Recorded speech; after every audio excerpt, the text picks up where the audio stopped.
Hello friend, welcome back to my YouTube channel. आज हम लोग इस वीडियो में कक्षा 12वीं हिंदी दिगंत पार्ट 2 के अध्याय 3 जिसका नाम है संपूर्ण क्रांति, जो कि क्या है, भाषण। और ये भाषण किनका लिखा हुआ है और दिया हुआ, तो ये भाषण जयप्रकाश नारायण द्वारा लिखित है।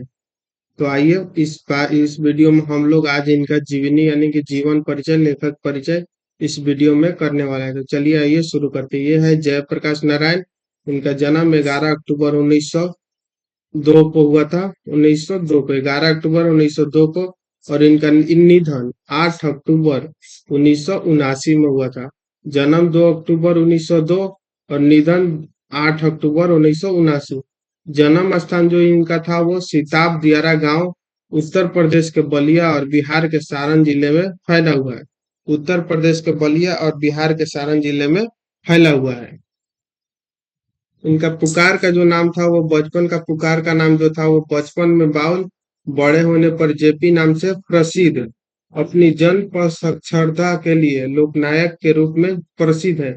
यानी कि जन साक्षरता के लिए किस नाम से फेमस है, तो लोकनायक के रूप में प्रसिद्ध है। माता पिता की बात करें तो माता का नाम फूल रानी एवं पिता का नाम क्या था, तो हर्षु दयाल। पत्नी का नाम क्या था, पत्नी का नाम प्रभावती देवी था। पत्नी का नाम प्रभावती देवी। वो पत्नी प्रसिद्ध गांधीवादी ब्रज किशोर प्रसाद की पुत्री थी।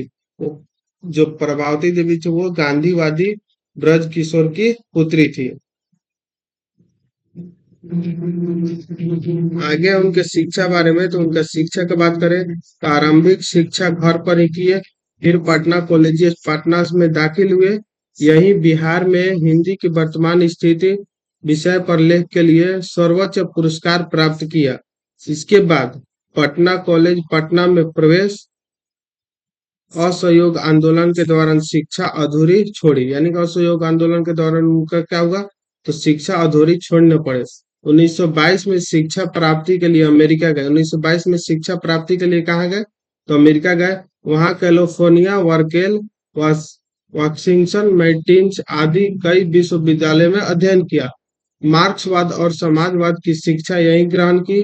माँ की अस्वस्थता के कारण पीएचडी न कर सके और देश लौट गए। माँ की अस्वस्थता के कारण क्या हुआ, तो वो पीएचडी नहीं किए और देश वापस लौट आए। राजनीति विज्ञान की बात करें तो राजनीतिक जीवन उनका क्या था, तो 1929 में कांग्रेस में शामिल हुए। 1932 में सवज्ञा अवज्ञा आंदोलन के दौरान क्या किए, तो जेल गए। 1932 में वे जेल भी गए थे। क्यों, तो सविनय अवज्ञा आंदोलन के कारण उनको जेल भी जाना पड़ा। जेल से बाहर निकलकर कांग्रेस के अंदर ही कांग्रेस सोशलिस्ट पार्टी के गठन में अहम भूमिका निभाई। जेल के अंदर से ही उन्होंने कांग्रेस सोशलिस्ट पार्टी का गठन किया और उसमें अहम भूमिका भी निभाई। उसके बाद 1939 1943 में भी जेल गए। 1942 के आंदोलन से विशेष प्रसिद्धि मिली। आजादी के बाद 1992 में प्रजा सोशलिस्ट पार्टी के गठन में योगदान दिए। कब, तो 1942 के बाद, आजादी के बाद क्या किए, तो 1952 में प्रजा सोशलिस्ट पार्टी के गठन में क्या किए, तो अहम योगदान दिए। धीरे धीरे सक्रिय राजनीति में स्वयं को अलग कर लिया। सक्रिय राजनीति से क्या कर लिया, तो स्वयं को अलग कर लिए। और 1954 में बियोना भावे के सर्वोदय आंदोलन से जुड़े। 1974 में छात्र आंदोलन का नेतृत्व किया और आपातकाल के दौरान जेल भी गए।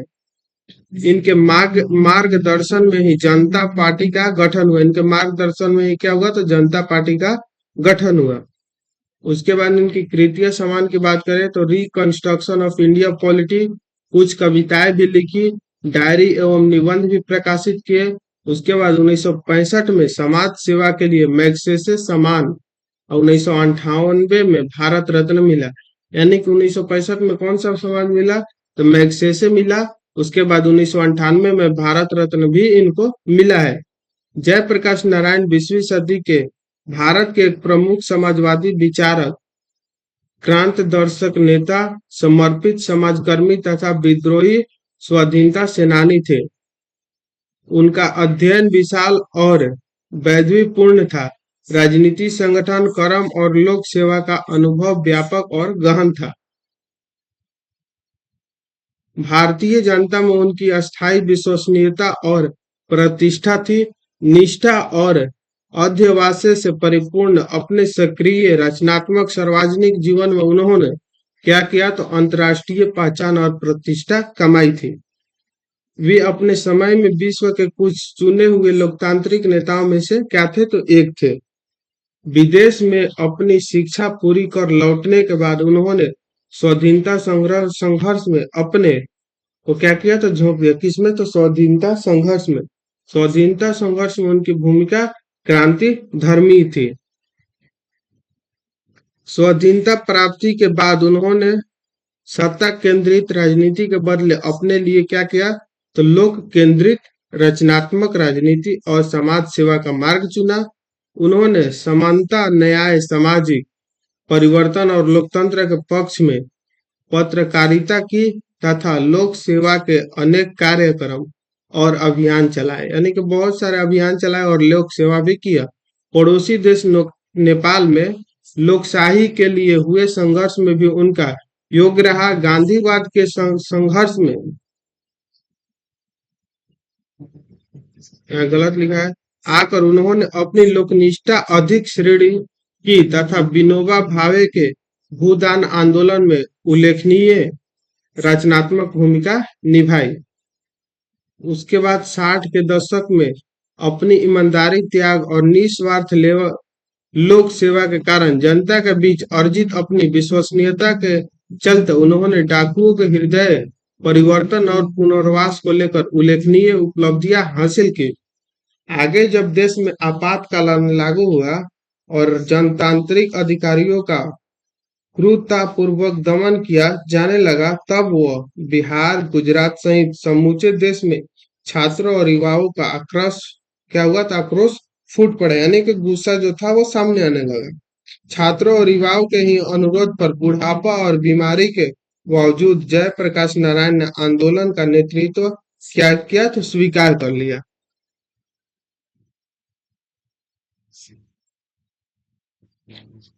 तब आंदोलन ने देखते ही देखते राष्ट्रव्यापी संगठित रूप धारण किया। जयप्रकाश नारायण लोकनायक कहकर पुकारे गए। कौन लोकनायक कहकर पुकारे जाने लगा, तो जयप्रकाश नारायण। ये ऑब्जेक्टिव क्वेश्चन में आएगा। और वे युवा शक्ति के प्रतीक तथा युवाओं के हृदय सम्राट बन गए। युवाओं के क्या बन गए, तो हृदय सम्राट बन गए।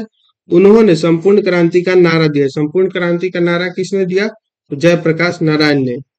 और सुविचारित राजनीति, सामाजिक कार्यक्रम प्रस्तुत करते हुए उन पर अमल करने की व्यापक अपील की। उसका जबरदस्त असर पड़ा। देश में सत्ता परिवर्तन हो गया, किंतु संपूर्ण क्रांति का लक्ष्य अभी दूर था। संपूर्ण क्रांति का क्या, तो लक्ष्य अभी दूर था। सत्ता परिवर्तन उसका प्रारंभिक चरण भर था। सत्ता जो प्रारंभिक था उसका क्या था, प्रारंभिक चरण तक था। आगे व्यापक सामाजिक कार्यक्रम थे, उनके अनवरत संगठित प्रयासों द्वारा ही पूरा किया जा सकता था। जयप्रकाश नारायण बुरी तरह अस्वस्थ हो चुके थे। शीघ्र ही पटना में उनका आवासन हो गया, यानी कि पटना में उनका आवासन हो गया। पूरी तरह से अस्वस्थ थे, इसीलिए सत्ता बदल गई थी, किंतु संपूर्ण क्रांति का लक्ष्य सत्ताधारी नेताओं और दलों के आपसी कलह और खींचातान से दूर हुआ चला जा रहा था। जिनके उनके न रहने के कारण क्या होगा, तो सत्ता जो था वो खींचातानी के कारण दूर होता चला जा रहा था। कुछ लोग कर्मी संगठनों और शक्तियों द्वारा अथक रूप से आज भी इस दिशा में आगे बढ़ते हुए कार्यक्रम चलाए जा रहे हैं। जरूरत है इस दिशा में बड़े पैमाने पर जन संरक्षण के साथ अभियान चलाने की। यहाँ 5 जून 1974 के पटना के गांधी मैदान में दिए गए जयप्रकाश नारायण के संपूर्ण क्रांति वाले ऐतिहासिक भाषण का एक अंश प्रस्तुत है। यानी कि जयप्रकाश नारायण कब भाषण दिए थे संपूर्ण क्रांति पर, तो 5 जून 1974 को। कहाँ दिए थे, तो पटना के गांधी मैदान में। ये लाइन आपको याद रखना है, ऑब्जेक्टिव क्वेश्चन में पूछेगा। संपूर्ण भाषण स्वतंत्र पुस्तिका के रूप में जन्म मुक्ति पटना के प्रकाशित है। इस संकलित अंश में उसकी एक छोटी सी झलक भर मिलती है, किंतु लाखों लाख की संख्या में संपूर्ण प्रदेश और देश के विविध क्षेत्रों में आए लोग, विशेषकर युवा वर्ग के उस ऐतिहासिक जन समृद्धा के बीच लोकनायक ने अस्वस्थ दशा में भी शांतिपूर्वक अपनी बात कही और संपूर्ण जनता मंत्र मुग्ध होकर सुनती रही। यहाँ पर और थोड़ा सा है, भाषण के बाद लोगों के हृदय में क्रांतिकारी विचार धधक उठे और आंदोलन ने विराट रूप धारण कर लिया। पटना के गांधी मैदान में फिर न वैसी भीड़ इकट्ठी हुई और न वैसा कोई प्रेरक भाषण और फिर असर जनसंवाद कायम हो सका, यानी कि उनके देने के बाद न कभी ऐसा भाषण दोबारा हो सका जैसा उस समय जब कौन दिया था, जयप्रकाश नारायण जब भाषण दिए थे उस समय जैसा भीड़ इकट्ठा हुआ था, फिर दोबारा वैसा भीड़ इकट्ठा न हो सका। यहाँ पर हम लोग का जो लेखक परिचय था वो खत्म होता है। तो मिलते हैं नेक्स्ट वीडियो में। इस चैप्टर का ऑब्जेक्टिव क्वेश्चन का पहले पाठ परिचय करेंगे, उसके बाद हम लोग ऑब्जेक्टिव क्वेश्चन करेंगे। तो मिलते हैं नेक्स्ट वीडियो में, तब तक के लिए जय हिंद, थैंक यू।